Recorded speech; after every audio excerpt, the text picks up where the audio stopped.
Hello. Anchor text খুবই important একটা ব্যাপার। স্পেশালি ইদানিং এসইওতে অ্যাঙ্কর টেক্সটের একটা বিশাল একটা ভূমিকা আছে এবং লিঙ্ক বিল্ডিং শেখার আগে যেটা আসলে কেউ বলে না যে লিঙ্ক বিল্ডিং শেখার আগে আমাদের অ্যাঙ্কর টেক্সট রেশিওটা শেখা উচিত। কারণ হচ্ছে অ্যাঙ্কর টেক্সট রেশিওটা যদি আমরা না জানি, পারফেক্টলি অপটিমাইজ অথবা অ্যাপ্লাই করতে না পারি, তাহলে কিন্তু আমাদের লিঙ্ক বিল্ডিংটা ইফেক্টিভ হবে না। এক, দুই নাম্বার হচ্ছে ভুল অ্যাঙ্কর টেক্সট রেশিওর কারণে আর ন্যাচারাল অ্যাঙ্কর টেক্সট রেশিওর কারণে আপনি পেনাল্টিও খেয়ে যেতে পারেন। ওকে, সো চলুন দেখা যাক অ্যাঙ্কর টেক্সটের পারফেক্ট রেশিওটা কীরকম হওয়া উচিত। এখানে দেখেন আমি কিছু মেনশন করেছি যে use branded anchors for the majority of links আর সামথিং, আর অনেক কিছু। আমি একটু দেখি একটা ওয়ার্ড ফাইলে আপনাদেরকে দেখাই একটা কিওয়ার্ড দিয়ে লাইভ, যে আসলে একটা কিওয়ার্ডকে কীভাবে আমরা একটা কিওয়ার্ডকে অ্যাজ অ্যাঙ্কর টেক্সট কীভাবে আমরা ডিস্ট্রিবিউট করব। Let's go on. Okay, keyword. Okay, ধরেন আমাদের কিওয়ার্ড হচ্ছে by fishing spinners, for example this is a keyword। হ্যাঁ, এখন এই কিওয়ার্ডটাকে যদি আমরা র্যাঙ্ক করতে চাই, আমাদের কন্টেন্ট, ধরেন আমাদের ওয়েবসাইট হচ্ছে example fishingspinners.com, this is our website। okay,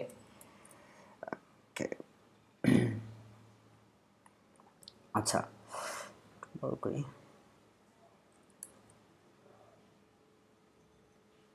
sorry good, perfect। ওকে, তো আমরা যখন লিঙ্ক বিল্ডিং স্টার্ট করব, অ্যাঙ্কর টেক্সট রেশিও। ওকে, আমরা যখন লিঙ্ক বিল্ডিং স্টার্ট করব তখন আমাদের প্রথম কাজ হবে use branded anchor text for the majority of links, use keyword rich anchor text for small percentage of links. এই দুইটা জিনিস মাথায় রাখবেন। মানে হচ্ছে আপনার ওয়েবসাইটের যে ব্র্যান্ড নেম, ধরেন আমার ওয়েবসাইটটা যদি এরকম হয় বাই ফিশিং স্পিনার্স, তাহলে আমাদের ব্র্যান্ড নেম কি হতে পারে, BFS অথবা fishing spinners or something like that. হ্যাঁ, ধরেন fishing spinners is our brand name, fishing spinners.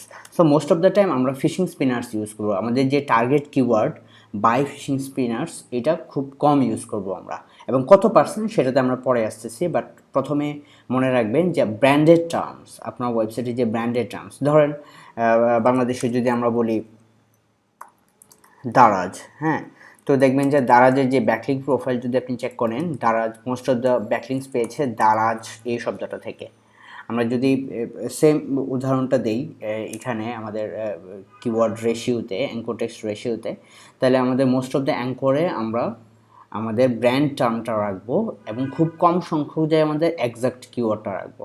Perfect. কত পার্সেন্টেজ সেটা এখন চলুন আমরা একটু দেখি। Branded anchor text 70%, I mean এই যে কিওয়ার্ডটা বাই ফিশিং স্পিনার্স, আপনি যদি ধরেন 100টা ব্যাকলিংস করেন, তার মধ্যে 70 বার হচ্ছে ব্র্যান্ডেড টার্মস, 70 টাইমস কি ব্র্যান্ডেড টার্ম ফর ইউ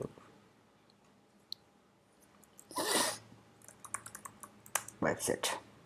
ঠিক আছে, এটা হচ্ছে টোটাল ব্যাকলিংস 100, তার মধ্যে 70 বার হচ্ছে ব্র্যান্ডেড টার্মস, মানে হচ্ছে 70%। ঠিক আছে, 70%। তারপরে হচ্ছে নেকেড লিঙ্ক অ্যাঙ্কর্স হচ্ছে 20%। নেকেড লিঙ্ক কি, ধরেন আমাদের ওয়েবসাইটটা হচ্ছে examplefishingspinners.com। হ্যাঁ, তো এটা হচ্ছে আপনি ধরেন 20 টাইমস, 20%। হ্যাঁ, 20% টাইমস হচ্ছে নেকেড লিঙ্ক, ইউআরএল লিঙ্ক।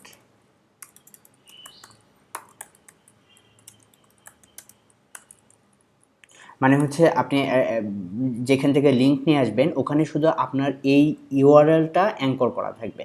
তার মানে হচ্ছে আপনি যদি এখানে একটা লিঙ্ক অ্যাড করেন examplefishingspinners.com এবং অ্যাঙ্কর টেক্সটেও আপনার examplefishingspinners.com থাকবে এবং এখানে ক্লিক করলে আপনার ওয়েবসাইটে চলে যাবে, সিম্পল। এবং এটা থাকবে 20% টাইম, তার মানে হচ্ছে আপনি যদি 100টা ব্যাকলিঙ্ক আপনার টোটাল থাকে তার মধ্যে 20টা থাকতে হবে নেকেড লিঙ্কস এবং 70টা থাকতে হবে ব্র্যান্ডেড টার্মস। মানে দিস ইজ কাইন্ড অফ, মানে এটাই যে ফলো করতে হবে এরকম না, but this is the recommended strategy, recommended anchor text strategy. হ্যাঁ, এটা জাস্ট খালি মাথায় রাখলে একটু কম বেশি হবে, বাট আপনারা মানে একদম উল্টাপাল্টা কিছু করবেন না যদি এই রেশিওটা মাথায় থাকে। বাট এই রেশিওটা যদি আপনাদের জানা না থাকে আপনি আসলে হারায় যাবেন, কারণ হচ্ছে আপনার কম্পিটিটর আপনার চেয়ে অনেক সেম স্ট্র্যাটেজি ফলো করে অনেক ভালো রেজাল্ট পাবে গুগলে, যেটা আপনি পাবেন না। So stick with that, okay. Generic অ্যাঙ্কর্স, generic অ্যাঙ্কর্স হচ্ছে 5%। আচ্ছা, জেনারিক অ্যাঙ্কর্সটা কি একটু দেখি। এটা হচ্ছে 5 বার, হ্যাঁ 5%। জেনারিক অ্যাঙ্কর্স হচ্ছে ধরেন আমরা বিভিন্ন ওয়েবসাইটে আমরা ওয়েবসাইট থেকে কোনো একটা ওয়েবসাইট থেকে লিঙ্ক পাইলে আমরা অনেক সময় যারা আমাদেরকে চিনে না তারা আমাদেরকে কীভাবে লিঙ্ক দেবে, ক্লিক দিস লিঙ্ক, তাই না? Click this link, visit this website, click here, go here, এ ধরনের অনেক অ্যাঙ্কর টেক্সট থেকে আমরা লিঙ্ক পাই, ঠিক আছে? সো এগুলো হচ্ছে জেনারিক আইটেমস এবং জেনারিক অ্যাঙ্কর্স, ওকে। জেনারিক অ্যাঙ্কর্স, এবং এটা ধরেন 100টা লিঙ্কের মধ্যে এরকম থাকতে 5-6টা থাকতে পারে এবং ইটস ভেরি ন্যাচারাল, হ্যাঁ। তারপরে হচ্ছে আপনার এলএসএ এবং partial match. LSA partial match 5% আপনার থাকতে পারে, যেমন ধরেন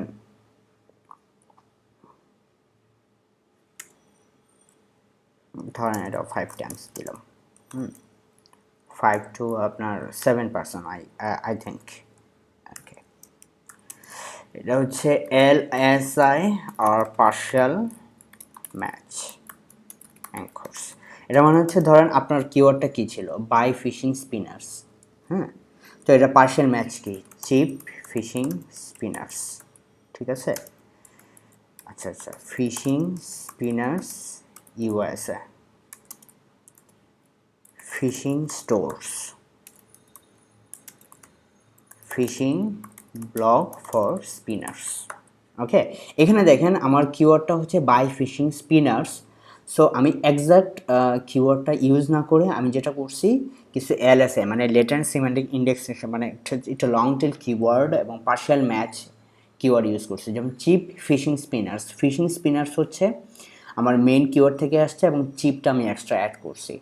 ফিশিং স্পিনার্স আমার মেইন কিওয়ার্ড, ইউএসএটা এক্সট্রা অ্যাড করছি। ফিশিংটা আমার মেইন কিওয়ার্ড থেকে একটা ওয়ার্ড এবং তার পাশাপাশি স্টোর্স অ্যাড করছি, মানে ইউ গেট দ্য আইডিয়া, তাই না?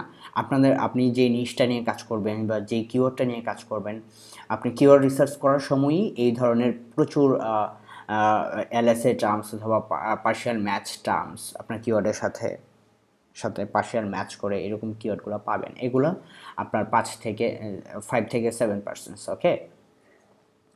অল তারপরে হচ্ছে exact match anchor text. Exact match anchor text always less than 1% রাখবেন। আই মিন আপনি যদি less than 1 to 3%, I would say 1 to 3%, ঠিক আছে? 3 বার, 3 times, I mean exact match anchor text, exact match anchor exact match anchor কোনটা আমার, এটা by fishing spinners. তার মানে আপনার যদি 100টা লিঙ্ক থাকে 3 বার আপনি আপনার এক্সাক্ট ম্যাচ অ্যাঙ্কর টেক্সটটা ইউজ করবেন। এতে করে হবে কি, গুগল এই কিওয়ার্ডের জন্য যে আপনি অপটিমাইজ করতেছেন বা ম্যানিপুলেট করতেছেন লিঙ্কগুলোকে, সেটা গুগল মানে কিছু মনে করবে না, ম্যানিপুলেটিভ মনে করবে না। বাট যখনই আপনি অনেক বেশি ধরেন 100টা লিঙ্ক বিল্ডিং করেন, তার মধ্যে 10টাই আপনার exact match anchor text, then Google will say okay I got you man.